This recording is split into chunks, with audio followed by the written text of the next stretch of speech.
पर कुंदकुंद भगवान ने, अन्य आचार्यों ने भी षटकर्म आवश्यक लगाए, 6 आवश्यक लगाए। एक एक कर्म के पाप को क्यों, क्योंकि छठ कर्म तो तुम्हें जरूरी है, लेकिन उसमें बनने वाला मल को धोने के लिए 6 आवश्यक बताए। आप लोग षट कर्म तो करते हो, लेकिन षड आवश्यक का पालन नहीं करते। और उसमें भी तुम्हें 2 चीजें जरूर कही उन्होंने।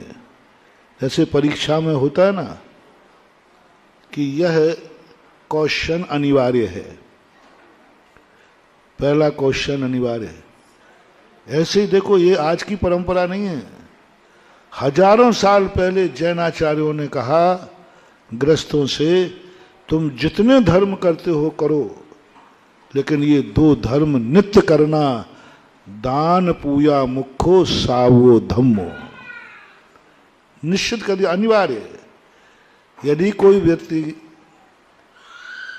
परीक्षा में अनिवार्य क्वेश्चन न करे और शेष 5 क्वेश्चन कर दे तो फेल माना जाएगा कि पास है। 5 क्वेश्चन किए उसने, लेकिन जो अनिवार्य था वो नहीं किया, फेल हो गया। और किसी ने अनिवार्य क्वेश्चन किया है और शेष 2 क्वेश्चन और कर दिए, पास हो जाएगा। ऐसा ही तुम कितने धर्म करते हो, लेकिन दान और पूजा मुख्य ये 2 चीजें नहीं करते हो तो तुम फेल हो गृहस्थी में। और अन्य धर्म तुम छोड़ भी देते हो, बड़े बड़े धर्म तुम नहीं कर पाते हो, लेकिन दान और पूजा मुख्यो सावो धम्मो, ये 2 चीजें गृहस्थ के लिए अनिवार्य कर दे। ये 2 चीजें जिसकी जिंदगी में नहीं है, वो कितना भी कुछ कर ले, वो किसी लायक नहीं बन पाएगा, क्योंकि करंट खत्म हो गया। चक्रवर्ती भी ये 2 चीजें नहीं छोड़ता,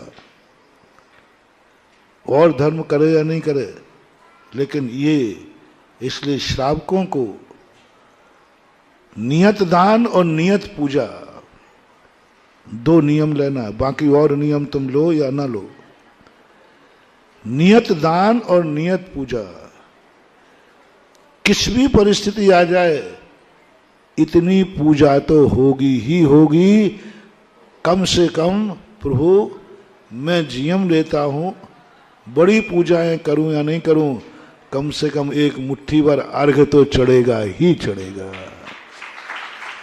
नियत पूजा होगी।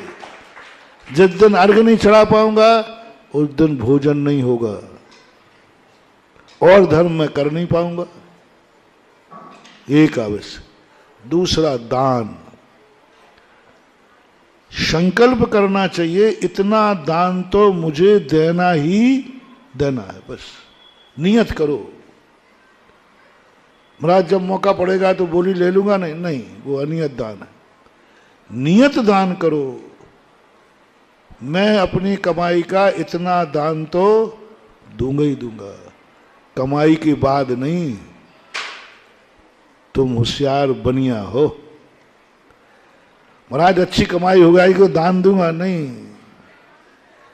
कमाने के पहले करो, व्यापार शुरू करने के पहले करो, सुबह संकल्प करो, आज मैं इतना दान दूंगा ही दूंगा।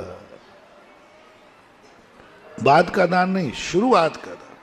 पहले संकल्प करो, बाद में बचत होगी तो दे देंगे। बचा हुआ दान भिखारी को दिया जाता है। ज्ञानी पुरुष सम्यक दृष्टि कहता क्या बात हो गई, इतना किस्मतहीन थोड़ी हूं। वो सुबह संकल्प कर लेता है कि आज मैं व्यापार पे जा रहा हूं, मैं इतना दान दूंगा। कोई कहेगा अरे भाई अभी कमाई तो हुई नहीं, तूने कैसे कर दिया? बोले मुझे दान पर विश्वास है, मेरे संकल्प पर विश्वास है, मैंने इतना बोल दिया है तो इतना तो आएगा ही आएगा, ये इज्जत भगवान के हाथ में है। पहले ही बोल दिया, अभी कमाई की नहीं। ये कहलाता है दान आवश्यक।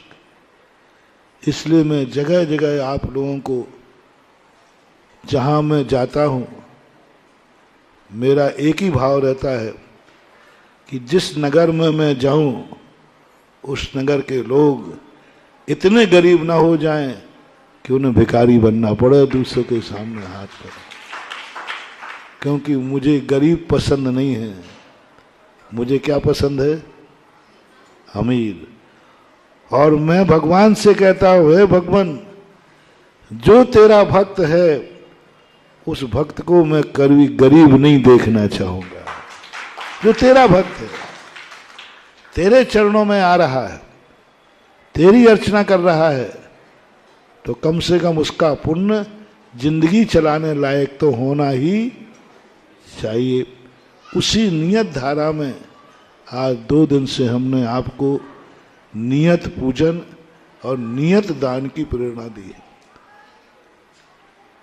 हर गृहस्थ इन 2 दिन के प्रश्नों को अपनी जिंदगी में रख ले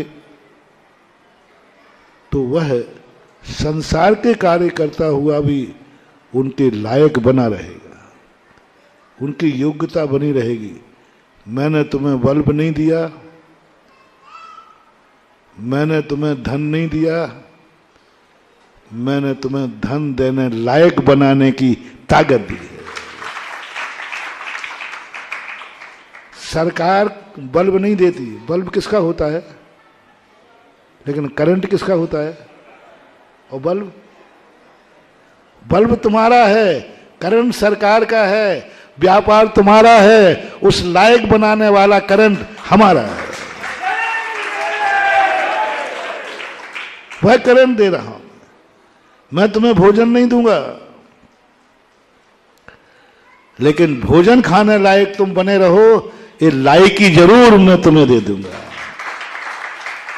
कि तुम भोजन करने लायक बने रहो, तुम भोजन करने की ताकत रख सको। भोजन तो तुम्हें कमाना पड़ेगा, भोजन तो तुम्हें बनाना पड़ेगा, क्योंकि कमाने और बनाने का मेरा त्याग है। लेकिन भक्त को मैं भोजन नहीं दूंगा, भोजन बना के नहीं दूंगा। माँ बाप नहीं हूं, मैं गुरु हूं। माँ बाप तुम्हें कमा के रोटी देते हैं, माँ तुझे बना के रोटी देती है, लेकिन गुरु ना कमा के देंगे और ना बना के देंगे, लेकिन आशीर्वाद के माध्यम से वो ताकत जरूर दे देंगे कि तू भोजन करने लायक बना रहे, भोजन करने लायक बना रहे। ये ताकत धर्म से मिलती है। लोग सोचते हैं हमें धर्म से क्या मिलता है, कोई रोटी थोड़ी दे दी धर्म ने। यही तो रहस्य है। भगवान की धर्म की क्रिया करने से रोटी तो नहीं मिली, लेकिन रोटी खाने लायक तुम बने रहे, ये मात धर्म की देन है। इसलिए 2 दिन से मैंने तुम्हें लायक बना दिया। जो लायक बन गए वे खुशी रहेंगे, और जो लायक नहीं बने तो लायक के आगे एक शब्द लगता है, वो तुम ही लगा लो। तो मैं लगाऊंगा, अच्छा नहीं लगेगा। लायक एक शब्द लगता है आगे, तो जैन कुल पाकर, जैन धर्म पाकर, मंदिर पाकर, गुरु का उपदेश पाकर के भी यदि तुम लायक नहीं बन पाए, तो खुद अपने आप से ईमानदारी से खुद अपने नाम के आगे वो शब्द लगा लेना। कौन सा है वो? कौन सा है? ना।